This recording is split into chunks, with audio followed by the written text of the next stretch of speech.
মাজার দুনিয়া নাই, তার মতন বড় দুঃখী আর কেউ নাই। মাজার দুনিয়ায় নাই, তার মতন বড় অভাবী আর কেউ নাই। এই জন্যই তো কবি বলছেন, বনে থাকে বন বাদুরি, বাচ্চা জ্বলে তার বুকে, তবু মায়ের বাচ্চা বলে না পড়লে হাজার দুঃখে। বিদেশেতে যদি কারো সন্তান মারা যায়, পশু পক্ষী না জানিতে জানে তাহার মা। কথা বলেন ঠিক না বেঠি? বাজানো এই এলাকার অনেক ভাইয়েরা, বনানী থানার অনেক ভাইয়েরা বিদেশ থাকে। ও যুবক, কোন মায়েরে তুমি বুড়ি কয়ে গালি দাও? কোন মায়েরে তুমি বিদেশ যায় ভুলিয়া দাও? কোন মায়েরে তুমি কলেজে ভর্তি হওয়ার পরে মেসে থাকিয়া মায়েরে ভুলিয়া দাও? তুমি মনে করতেছো মা তোমারে ভুলিয়া গেছে। না রে ভাইয়া, না না না, এক মিনিটে কথাটা বলিয়া দেই, দেখেন তো দেখি দিল নরম হয়নি, একটু কান্নাকাটি করা যায়নি? আমি জানি না বাজান এই ময়দানে কার মা নাই, এই ময়দানে কার বাবা নাই, এই ময়দানে তার বাবা মা নাই, তার মতন বড় দুঃখী আর কেউ নাই।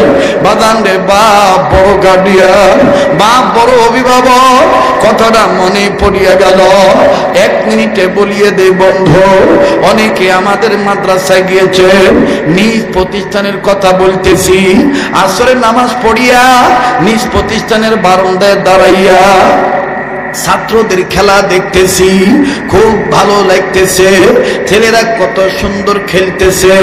আমার বন্ধুগণ কেউ চোখ বন্ধ করে আছে, কেউ আবার আমার বন্ধুরে ছোট্ট বল নিয়ে খেলতেছে। এক একজনের এক এক রকম খেলার দৃশ্য। হঠাৎ করে মেন গেটের দিকে নজর গেল, নজরে ধরা পড়ে গেল একজন বাবা কয়েকটা বিস্কিটের প্যাকেট নিয়া আর ফল ফ্রুট নিয়া সন্তানের সব অপেক্ষায় আছে, সন্তানের সাথে সাক্ষাৎ করবে। বাবান এই অপেক্ষায় বাবা দাঁড়ায় রইছে, সন্তানকে বাপ তালাশ করতেছে। বাপ সন্তানকে তালাশ করার আগেই, খুঁজে পাওয়ার আগে আগেই সন্তানের নজরে বাবা পড়ে গেছে।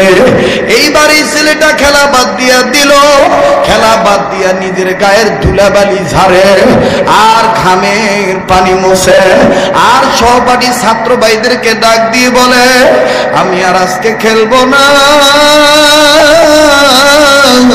আমি আমার আব্বুর কাছে যাব। ওই যে আমার আব্বু আসছে। বাজান রে, আব্বুর কথা বলিয়া ছেলেটা দৌড় মারলো। বড় ভালো লাগতেছে ছেলেটার দৌড়ানোর দৃশ্য। ও বাজান, বাপ দেখেন কি মায়ার বাপ। আমার বাইরে দাঁত থাকতে দাঁতের মর্ম বোঝা যায় না, দাঁত পড়িয়া গেলে বোঝা যায় দাঁতের কি দাম ছিল।